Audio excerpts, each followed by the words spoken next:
Madame, Monsieur, bonjour. Les visites en France du président rwandais Paul Kagame, qui ne pardonne pas à Paris d'avoir été un acteur du génocide des Tutsis en 1994, sont suffisamment rares pour être soulignées. Paul Kagame est un des leaders de l'innovation sur le continent et il vient de passer 2 jours à Paris où il a participé jeudi au salon Viva Technologie, un rendez-vous international consacré au numérique. Mais ce ne sont pas seulement les questions d'innovation qui ont motivé sa venue. Ce dernier a surtout fait le voyage pour rencontrer son homologue français en tête-à-tête. Le symbole est fort, l'entretien a eu lieu au Palais de l'Élysée où le président rwandais n'a plus remis les pieds depuis septembre 2011. Plus que d'innovation, les deux hommes ont parlé de l'Union africaine, dont Paul Kagame est le président en exercice depuis janvier. À ce titre, il porte 2 réformes sur le financement des opérations de maintien de la paix et sur l'Union africaine, 2 dossiers qui intéressent l'Élysée. Mais allons au fond des choses. L'éventuelle candidature de Louise Mushikiwabo, la ministre rwandaise des Affaires étrangères à la tête de l'Organisation internationale de la francophonie, l'OIF, a été aussi évoquée. Une candidature visiblement bien perçue par l'Élysée et dont l'objectif est de faire revenir le Rwanda dans la sphère d'influence française. Est-ce acceptable?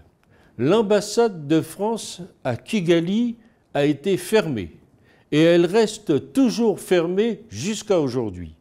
On sait bien que là-bas, le mot francophonie n'existe plus, n'a plus de sens au régime de Kigali. Emmanuel Macron voudrait ainsi soutenir la candidature de la Rwandaise Louise Mushikiwabo pour tenter de faire oublier les erreurs de l'armée française lors du génocide rwandais de 1994.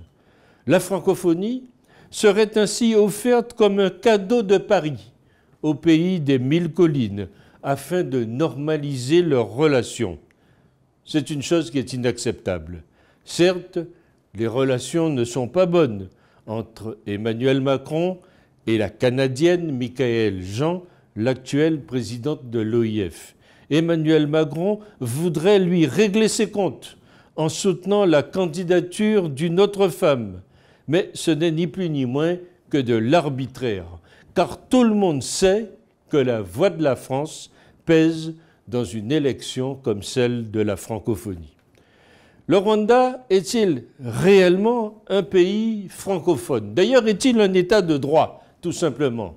Bien sûr, les efforts économiques de Kigali sont tout à fait louables, mais ils ne peuvent remplacer la démocratie. Disons que l'OIF ne devrait pas ressembler à l'Union africaine, une organisation que n'importe quel dictateur africain a le droit de diriger encore aujourd'hui. Le Rwanda, disons-le, est plus anglophone que francophone. Qui ignore que le Rwanda n'est pas une démocratie? Qui ne sait pas que des opposants croupissent en prison à Kigali et que d'autres sont en exil? Quelle leçon le Rwanda peut-il donner aux pays francophones quand on sait que le président Kagame a changé la constitution pour rester au pouvoir jusqu'en 2034? Quels médias libres s'expriment au Rwanda? Non, la francophonie a besoin d'être dirigée par des nations démocratiques ou qui essaient de l'être, comme le Sénégal, la Côte d'Ivoire, le Bénin ou le Burkina. Que va-t-elle faire dans l'OIF alors que Paul Kagame a interdit de parler français dans son pays?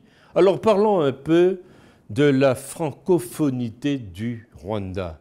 Ce pays était francophone jusqu'en novembre 2009, année où le président Kagame l'a engagé dans le Commonwealth, une organisation intergouvernementale d'anciens territoires de l'Empire britannique. Il a choisi l'anglais comme la langue officielle et de l'enseignement.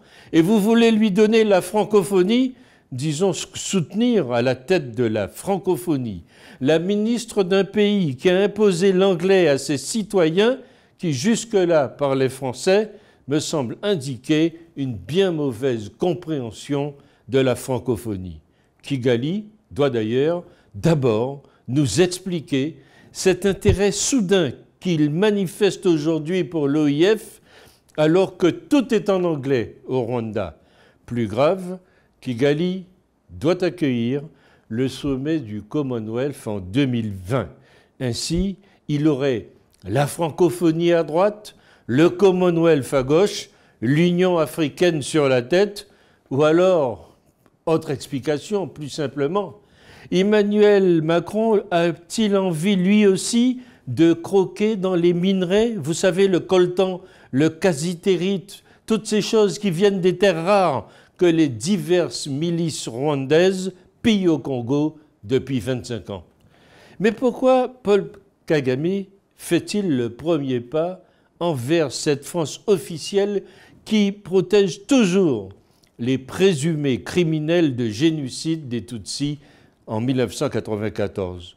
Pourquoi Paul Kagame est-il attiré dans ce guet-apens macronien au moment où le précaré d'anciens généraux et ministres qui ont joué ce rôle reste très influent dans la politique française et empêche toute compréhension normale de la situation du génocide des Tutsis et voudrait vivement un homme plus conciliant et servile à sa place? L'enjeu dans tout cela, c'est quoi? Comme pour beaucoup de gestes macroniens, faire exactement le contraire de François Hollande. Plus sérieusement, faire du et en même temps en soutenant cette ministre d'un gouvernement ostensiblement anglophone et francophobe pour en faire le porte-parole de la francophonie.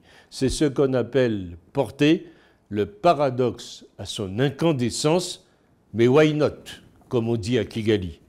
Même si Emmanuel Macron travaille son image, je ne pense pas que ce soit le moteur principal de ses actions.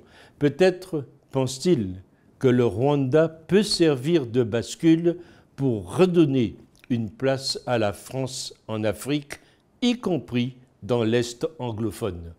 C'est ce que je crois.